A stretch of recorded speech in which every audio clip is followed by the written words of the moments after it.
Hello dear viewers, welcome to ERi-TV English News Broadcast with me Bersa Betakhle. These are the major headlines for today. Training on production and use of natural fertilizers and pesticides in Karen. Meeting of truck owners and drivers conducted in Juba. Floods leave more than 120 people dead in Kinshasa. And U.S. Forces Korea launched a new Space Forces unit.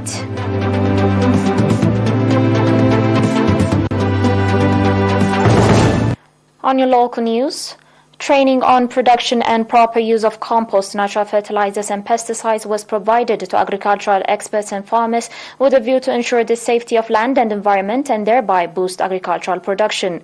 At the training that was provided to 25 agricultural experts and farmers from 9 to 12 December in Karen, Mr. Gabriel Mescal Tawalda, acting head of agriculture and land, indicating on the negative consequences of chemical fertilizers and pesticides, called on agricultural experts and farmers to apply the natural compost fertilizers and pesticides that are being introduced across the country. Mr. Zanawi Obab, head of Seeds Health Production Unit, said that the objective of the training was to boost agricultural production through proper use of natural fertilizers and pesticides. Indicating that in September 2021, similar training program has been organized to 20 agricultural experts, Mr. Zenawi said that solid and liquid fertilizers have been distributed to farmers that took theoretical and practical training and has gained good acceptance by farmers.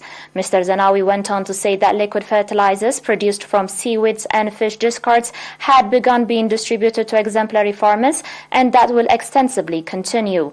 The trainers on their part expressed that natural fertilizers have significant contribution in preserving and enriching the content and productivity of the soil, development of seeds resistance, as well as in reducing soil salt.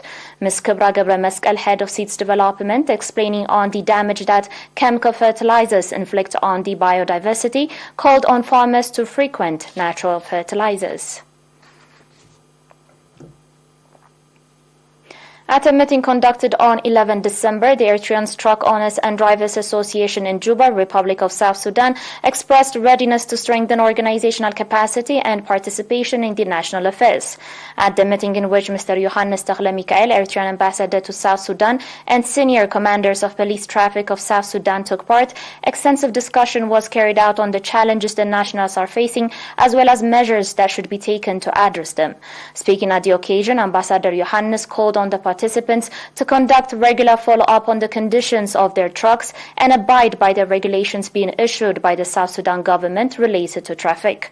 The participants on their part, commending for the solution they received to their existing problems, expressed conviction to abide by the regulations and guidelines of the Republic of South Sudan.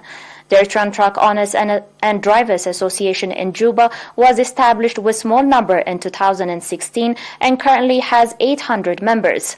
According to report, the association has previously contributed $60,000 towards the National Fund to control the spread of COVID-19 pandemic.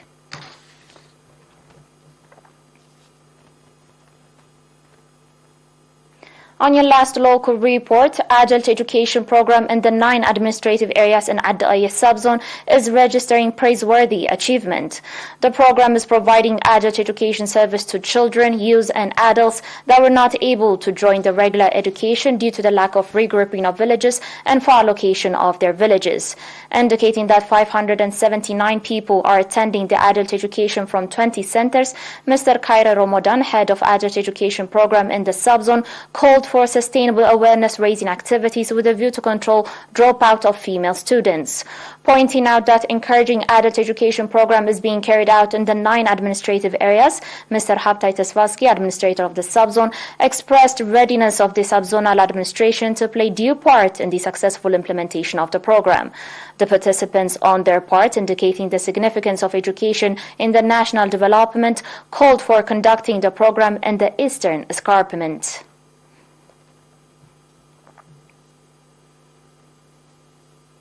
Do stay with us for the international news, dear viewers, after the short break.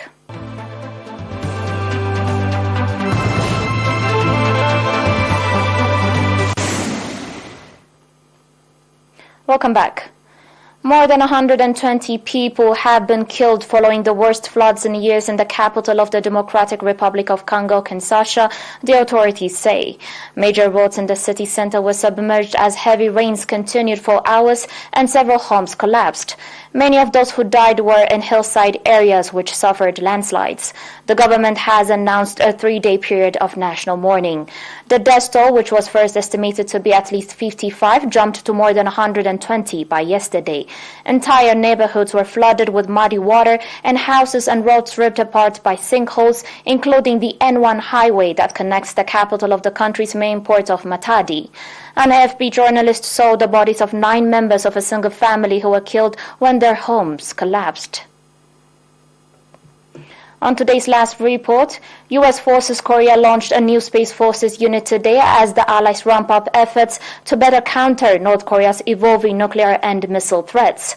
The U.S. Space Forces Korea is the second overseas space component of the Space Force and tasked with monitoring, detecting, and tracking incoming missiles, as well as bolstering the military's overall space capability. U.S. Forces Korea Commander General Paul LaCamera hosted a ceremony at Ozan Air Base to mark the creation of the unit, which will be led by Lieutenant Colonel Joshua McCullen. The launch came as Seoul and Washington seek to boost security cooperation to deter North Korea, which has tested intercontinental ballistic missile capable of reaching U.S. mainland this year.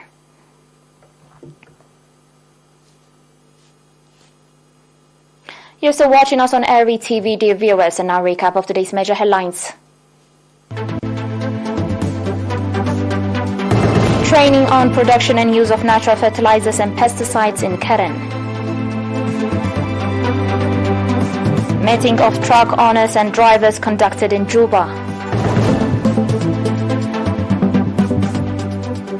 Floods leave more than 120 people dead in Kinshasa. And U.S. Forces Korea launched a new Space Forces unit.